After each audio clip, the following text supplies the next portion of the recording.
What's going on, everybody? Welcome back to another episode of Street Fighter Duel. And guys, there seems to be some misconception on this new guild boss. Well, not a new guild boss, the guild boss that's currently out right now. So I want to cover this. I was meaning to cover the last one. I completely forgot to, so I'll rotate myself back to that flame boss.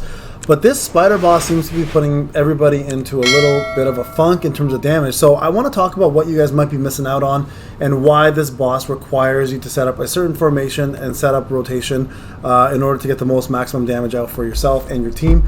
So let's get into the boss, and I'm going to kind of break him down for us. Now, I'm going to say this right away from the get-go. If you have Cammy maxed out, she pretty much does all your work. There's nothing you need to do. Just put her on a good team with a little bit of support, and you're going to maximize your damage.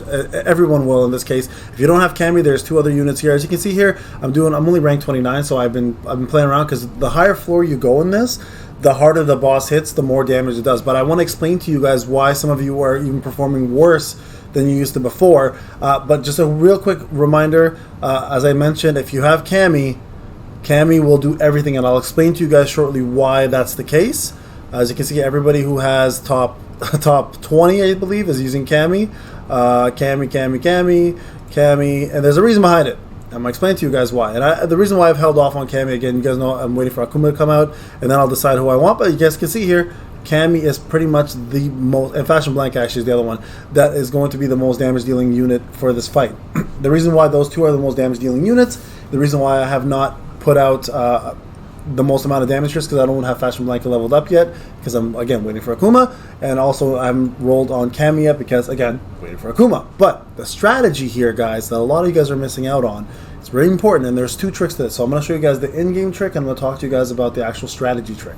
So the first thing you need to know is he does this. The Spider Fang essentially does soul damage throughout the entire fight. Pretty straightforward. Deals massive soul damage to all enemies and dispels all buffs. Each buff dispelled permanently increases the damage by 10%. Keep that in mind. The more buffs you put on yourself in this fight, the more damage you're going to be taking, and it's pretty hefty, okay? So this here strikes all targets, dealing soul damage, summons 3 spiders. After exploding, they deal damage equal to 15% of max HP, and silence. This is not a problem. This one's an easy one to do. Just have an AoE there. What your biggest issue is, you don't want to have too many buffs, because if the moment that these spells happen, you're going to be in a lot of trouble. Now, this is the one that gets a lot of people, because people don't know that you can read the strategies. Click on this Mechanical Stinger, smashes the ground consecutively doing soul damage. Each strike adds a stack of damage resist, and it happens up to 20 times. They'll always get 20 stacks, guys. The only way to remove these stacks, because if you don't, you're only going to do 1 damage, is to have bleed, electric shock, and burn. So if you have all 3 of those happening at once, the damage resist bonus is reduced drastically. But all you need really is 1 or 2. So here is the setup I recommend for a lot of people to be doing. So Dalsum here, I put him as assist, as a matter of fact. So Dalsum as assist is great because Dalsum does flame carpet on the floor. If you don't have Dalsum as assist, you can put Dalsum as main and use his Yoga Fire and Yoga Flame.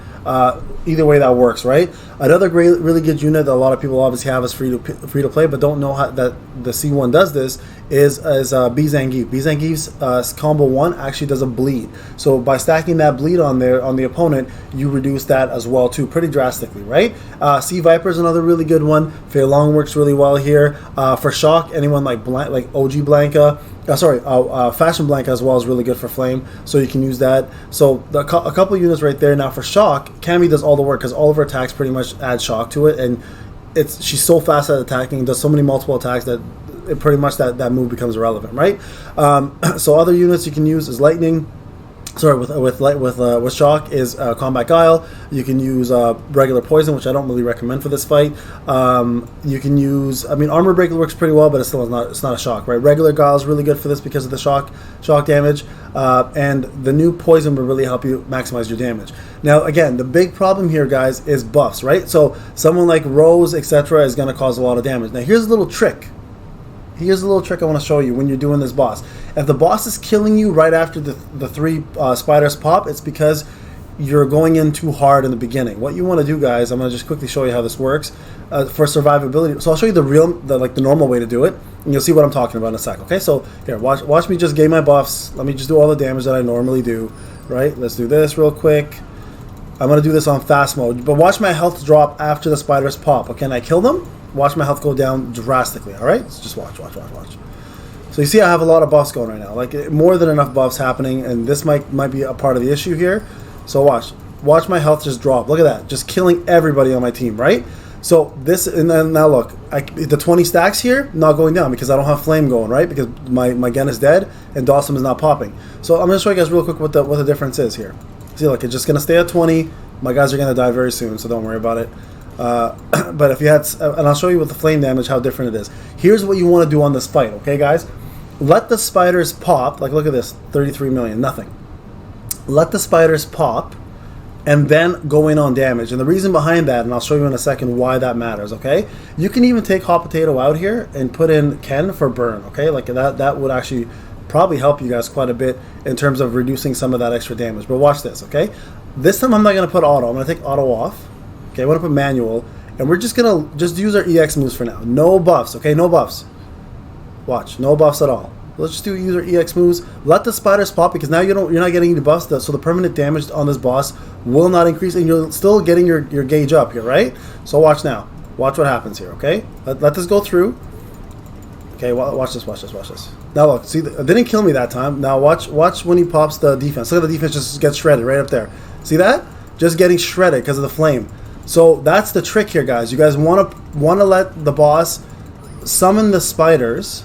Okay, the first time at least, and then go in hard so your buffs don't mess up your actual damage, because the moment he absorbs your damage, it's game over. See, that was a big difference there in survivability. Now let's see how much and it's about 40, so it went up a little bit more. But that's the trick, all right? So the trick is let the spiders pop, build up your super gauge. Don't do anything, don't get any buffs. Let all that go through, and then the moment the spiders pop, start going ham. The reason why is that move that absorbs your debuffs or buffs is gone, so no more increase in damage. The spiders need to get killed ASAP with AoE, and your flame carpet with Dawson will take care of everything. Like I said, if you don't have flame carpet, you can use shock, you can use bleed to remove those. You saw the buff would get reduced almost like completely, like super quick. So Flame Fashion Blanca will do immensely well in this fight as well too. Sea Viper will do really well. Like I mentioned, Guile will do really well with shock damage. Cammy just pretty much, Trendy Cammy specifically, will carry you by herself. Like, you don't need anybody else, realistically. Just have some support there. That's all you really need. So there's a lot, and then like I said, Zangief is there for his C1 to cause bleed. But if that's the case, then you're going to have to bring some EXs that heal you a little bit so you can survive longer, all right? So that's the trick, guys. Make sure you utilize that, because a lot of people didn't know these things, so I just wanted to point that out there for you guys. Eventually, I'll be making how to use manual, auto, and semi-auto battles to help you progress. A lot of people are asking questions about that, and we'll cover that shortly as well too. But I just wanted to put this out there because a lot of people are having a problem with this boss, rightfully so. Always check out the strategies, guys, see what the skills are and what the debuffs are required to beat this boss, and you'll do way better. Alright guys, this is Payne. Hope this video helped you out. I'll talk to you soon. Take care.